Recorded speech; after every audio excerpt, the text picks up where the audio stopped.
इस वीडियो में हम देखेंगे कि बीजीय व्यंजकों का गुणा कैसे होता है। जैसा इसके पहले हम लोगों ने बीजीय व्यंजकों का अलजेब्रिक एक्सप्रेशंस का हम लोगों ने जोड़ना और घटाना है ना वो देखा था, वैसे अब हम अलजेब्रिक एक्सप्रेशंस का मल्टीप्लिकेशन देखेंगे और डिवीज़न भी देखेंगे। हम कैसे उसे डिवाइड करते हैं और कैसे हम उनका मल्टीप्लिकेशन करते हैं। बीजीय व्यंजकों का गुणा जो है, अगर हम एक पदी व्यंजक का एक पदी व्यंजक से अर्थात मोनोमियल्स का मल्टीप्लाई करते हैं तो वो क्रम विनिमय नियम का लागू होता है कि हम चर राशियों को एक साथ कर लेते हैं और अचर राशि को एक साथ गुणा करते हैं, अर्थात गुणांकों का गुणा अलग एक साथ हो जाता है और जो चर राशि है, जो वेरिएबल्स हैं, यदि वो समान वेरिएबल्स हैं तो वो अपने साथ एक साथ गुणे हो जाएंगे, नहीं तो जैसे हैं वैसे वो लिखा जाएंगे। तो बीजीय व्यंजकों का गुणा हम लोग उसकी दो स्थिति है। पहला है एक पदी व्यंजक का एक पदी व्यंजक से, अर्थात मोनोमियल का मोनोमियल से गुणा होगा, मोनोमियल से मल्टीप्लाई होगा। कल मैं मोनोमियल्स का उदाहरण दिया था, वैसे इसमें ले लेते हैं एक ये 3xy और 2xz इन दोनों का है। अगर इन दोनों का मल्टीप्लिकेशन करना है, ये भी मोनोमियल हो गया, ये भी मोनोमियल हो गया। वैसे कोष्टक के बीच में ये चिन्ह नहीं भी लगाते हैं तो चलता है, लेकिन अभी छोटी कक्षा है, आप लगाएंगे तो ज़्यादा सुविधा में रहते हैं। तो ये इस तरीके से हम लिख लेंगे। अब जैसा है इसको अलग अलग कर लेते हैं, जैसा दिख रहा है। तो 3 × x × y × 2 × x × z, ये एक प्रकार से हम लोगों ने इनका गुणनखंड कर लिया है पूरा। अब जैसा हमको दिख रहा है कि गुणांक जो है वो 3 और 2 हैं, तो ये एक साथ हो जाएंगे। जो समान चर राशि है वो एक साथ हो जाएगी और जो असमान चर राशि है वो अलग चली जाएगी। 3 × 2 ये x है, ये x है, तो x × x हो जाएगा। फिर y है तो y एक ही है और कहीं दूसरे में y नहीं दिख रहा है, दूसरे में z है तो z लिख लेंगे। अब जैसा सामान्य गुणा होता है बिल्कुल हम उसको भी वैसे ही करेंगे। 3 × 2 = 6 हो जाएगा, 3 दूनी 6, x × x मतलब x² हो जाएगा और y और z चूँकि सिंगल है, कुछ नहीं है, तो हम इसको yz लिख लेंगे। तो ये उसका गुणनफल आ गया 6x² yz, और आसान है, लेकिन इसी के आधार पर ही आपको आगे के सारे बीजीय व्यंजकों के गुणा को आपको ध्यान देना पड़ेगा। ये सबसे पहला हमारा चरण है। जिस तरीके से ये हल होता है वैसे आगे के बड़े सवाल भी इसी तरीके से हल होंगे, इसलिए इसको समझना आपके लिए बहुत आवश्यक है। समझ में आ रहा होगा। हम लोग थोड़ा सा आगे बढ़ेंगे। ये पहला था मोनोमियल का मोनोमियल से गुणा। अब हम देख लेते हैं मोनोमियल का बाइनोमियल से गुणा होता है ना। मतलब एक पदी व्यंजक का हम लोग द्विपदी व्यंजक से गुणा होगा। द्विपदी व्यंजक को सामान्य भाषा में हम द्विपद बोलते हैं, तो द्विपद से गुणा होगा। एक पदी व्यंजक का द्विपदी व्यंजक से गुणा मतलब हो गया मल्टीप्लाई ये बाइनोमियल बाई ये मोनोमियल। मतलब बाइनोमियल का आपको मोनोमियल से मल्टीप्लाई करना है और गुणा करना है। जैसा अभी इसके पहले किए थे लगभग वैसी है। एक सवाल ले लेते हैं हम लोग और उस सवाल के आधार पर हम उसको समझने की कोशिश करेंगे। एक सवाल ले रहे हैं, -5 है, ब्रैकेट्स में है 6b + 3c ब्रैकेट क्लोज, मतलब -5a का 6b धन 3c से मल्टीप्लाई होगा, गुणा होगा। अब जब हमको दिख रहा है, हम लोग गुणा का वितरण नियम पढ़े हैं कि इसका गुणा इसके साथ भी होगा और इसके साथ भी होगा बारी बारी से। तो जब बारी बारी से होगा तो जो हम लोग पहली वाली स्थिति थी उस पर आ जाएंगे। जैसे लिख लेते हैं पहले हम लोग -5a गुणित 6b, पहले 6b से गुणा होगा धन, फिर ये -5a का 3c से गुणा होगा, तो -5a गुणित 3c। यहाँ थोड़ी सी सावधानी रखिए कभी भी कि आपको अगर ये दोनों चिन्ह एक साथ दिख रहे हो तो आप इसको फिर कोष्टक में डाल दीजिए, जिससे आप ये दोनों चिन्ह को अलग अलग दर्शा सकें। ये इससे अभी किसी का गुणा नहीं होना है, यहाँ पर इसके साथ ही होगा, तो इसको अलग अलग कर लीजिए। कभी भी एक प्लस और एक माइनस का साइन जो है, एक धन और एक ऋण चिन्ह जो है, वो कभी एक साथ अगल बगल में नहीं दिखना चाहिए, क्योंकि अलग अलग रहता है वो हमेशा, क्योंकि वो आपस में गुणा होता है। अब इसको गुणा कर लेते हैं। तो ये जैसा पहले बोला था -5 -5 × 6 × a × b, ऐसा कर लीजिए। जैसा इसके पहले किए थे वैसे सेम है। ये गुणांक अलग हो जाएंगे और वेरिएबल्स चर राशि जो है वो अलग हो जाएगी। वैसे यहाँ भी है, तो -5 × 3 × a × c, यहाँ भी वैसी बार नंबर्स एक साथ हो जाएंगे, वेरिएबल्स एक साथ हो जाएंगे। तो नंबर्स ये है, वेरिएबल्स ये हो गए।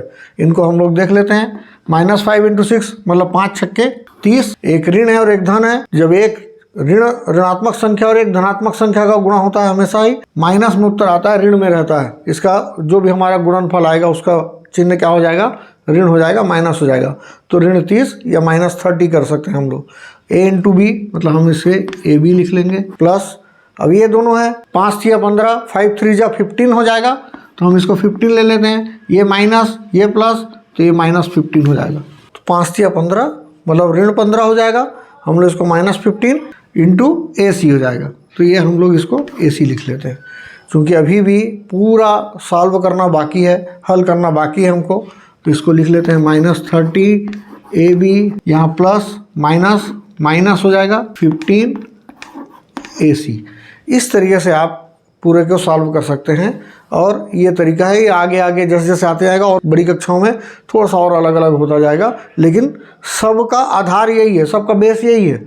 अगर आपने मोनोमियल को मोनोमियल से मल्टीप्लिकेशन अच्छी तरीके से सीख लिया है तो आपके लिए ये सरल हो जाता है, बाइनोमियल का मोनोमियल से मल्टीप्लिकेशन।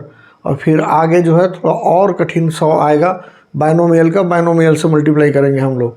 तो अब देख लेते हैं इसको। इसके बाद जो अगला चरण है वो द्विपदी व्यंजक का द्विपदी व्यंजक से करेंगे, बाइनोमियल का बाइनोमियल से मल्टीप्लिकेशन करेंगे हम लोग। अगला ले लेते हैं हम लोग द्विपदी व्यंजक का द्विपदी व्यंजक से गुणा या multiplication of binomial by binomial. अब ये दो बाइनोमियल हमको दिख रहे हैं यहाँ पर, 2x + 9, 2x 9 और 3x ऋण 5, 3x - 5। इन दोनों का मल्टीप्लिकेशन करना है। इन दोनों के लिए जैसा उस समय था, ये 2x का मल्टीप्लाई जो है 3x - 5 से होगा, मतलब 2x को हम लोग 3x ऋण 5 से गुणा करेंगे।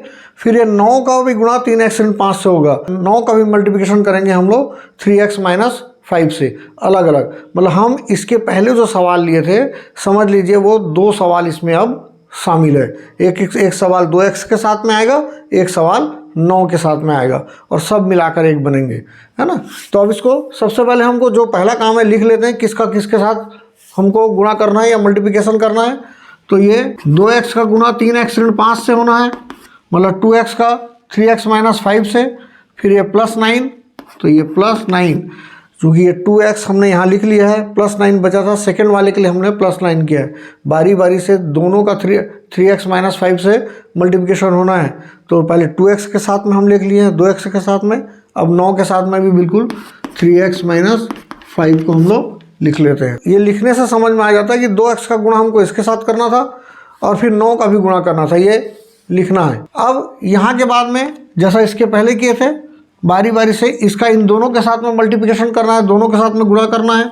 तो 2x × 3x ऋण 5 × 2x, 2x × 3x - 5 × 2x, plus फिर ये 9 × 3x हो जाएगा, 9 × 3x - 5 × 9। यहाँ भी 9 का गुणा 3x के साथ में, तो 9 × 3x, फिर ये ऋण है तो ऋण 5 × 9। चूँकि यहाँ धन था इसलिए इसके आगे धन है, यहाँ ऋण था तो धन ऋण ऋण हुआ 5 × 9।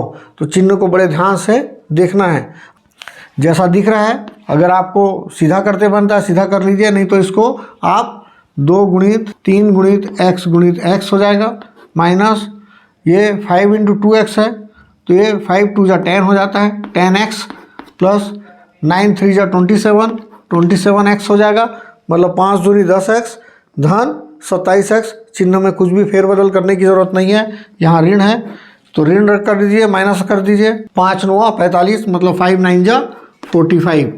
आप इसको इस तरीके से लिख सकते हैं। अभी इसका हमको बाकी है, पूरा कर लेते हैं इसको। ये 2 3 6, 2 3 जा 6, x × x मतलब x² हो जाएगा, minus 10x plus 7x minus 45। अब नेक्स्ट है, जैसा इसके पहले बताया था कि लाइक टर्म्स होंगे, समान पद होंगे या सजातीय पद होंगे, तो वो आपस में या तो जुड़ेंगे या घटेंगे। तो हम देखते हैं ये जो बीच वाला जो पद है ये हमारा समान पद है, लाइक टर्म्स है। दोनों में 4 वेरिएबल्स जो हैं वो समान है, x और सिर्फ x, कोई इसमें पावर नहीं है, कोई घात इसमें नहीं है। तो 10x प्लस 27x, यहाँ 10x का साइन जो चूँकि माइनस है, तो एक माइनस और एक प्लस जब रहता है तो वो हमेशा ही सब्ट्रैक्ट होता है, वो हमेशा ही घटता है। तो हम लोग उसे घटा के लिखेंगे, 6x की घात 2, 27 में से आपको 10 घटाना है, 17। x तो वैसे ही रहेगा जैसा पहले बताया था कि वेरिएबल्स को कुछ भी नहीं करना पड़ता है जोड़ते घटाते समय, तो जैसा x था वैसा x अपन लिख लेंगे। क्योंकि ये धन और ऋण में से एक चिन्ह लगना है तो हमेशा ही बड़ी संख्या का चिन्ह लगता है, तो यहाँ 27x है और ये 10x है, 27x बड़ा है, 10x छोटा है। तो बड़े का चिन्ह चूँकि धन है, इसका बड़े वाले का चिन्ह प्लस है, तो हम लोग इसको प्लस लगाएंगे, प्लस 17x, और ये माइनस है, -45। ये इसका आंसर है। मैं जो सवाल लिया था उसमें फेरबदल किया हूँ, ये आगे था और ये पीछे था। ये तो आपको जब ऐसी स्थिति आए कि माइनस वाला कोई सवाल रहे और माइनस वाला जो बीजी द्विपद रहे और प्लस वाला अगर द्विपद आपको मिलता है, तो कोशिश करिए प्लस वाले को आगे कर दीजिए और माइनस वाले को पीछे कर दीजिए, क्योंकि आपको गुणा करने में बहुत ही ज़्यादा सहूलियत मिलेगी। क्योंकि जब ये माइनस रहेगा तो आपको बहुत जगह माइनस माइनस करने पड़ जाते हैं, लेकिन ये माइनस जब एक साथ होते हैं तो आपको थोड़ी सी कठिनाई होती है। तो प्लस वाले को पहले कर लीजिए और माइनस को, क्योंकि गुणा में क्रम विनिमय नियम लागू होता है, इसलिए उसको हमको क्रम बदलने से कोई फर्क नहीं पड़ता, ये यहाँ रहे या ये यहाँ रहे, आंसर तो वही आएगा जो आया है। हमारा हो गया multiplication of binomial by binomial, मतलब द्विपदी व्यंजक का द्विपदी व्यंजक से गुणा या द्विपद का द्विपद से गुणा हो गया, इस तरीके से। अगले वीडियो में हम लोग बीजी व्यंजकों का भागों को देखेंगे, क्योंकि जो भाग है वो इन सब चीज़ों से जो हम लोग जोड़ना और घटाना सीखे हैं उससे आगे बढ़ता है, बिल्कुल उसी के आधार पर। अगले वीडियो में हम लोग देखेंगे बीजी व्यंजकों का भाग, डिवीजन ऑफ अलजेब्रिक एक्सप्रेशंस, मतलब कैसे, जैसे अभी इसमें हम लोगों ने किया था सेम उसमें भी उसी तरीके से हम बारी बारी से एक एक चरण पकड़ेंगे और सॉल्व करके देखेंगे। मुझे लगता है ये आपको ज़रूर पसंद आया होगा। अगले वीडियो में हम लोग जब भाग देखेंगे तो आप इससे रिलेट रहेंगे बिल्कुल, कि इसको भी ज़रूर देखिए और उसके बाद मेरे अगले वीडियो का इंतज़ार कीजिए। निश्चित रूप से अगर आपको पसंद आया है तो आप उसे लाइक करिए, शेयर करिए और कमेंट करिए। कुछ कमी रह गई है तो आप ज़रूर मुझे बता सकते हैं कमेंट बॉक्स पर। धन्यवाद।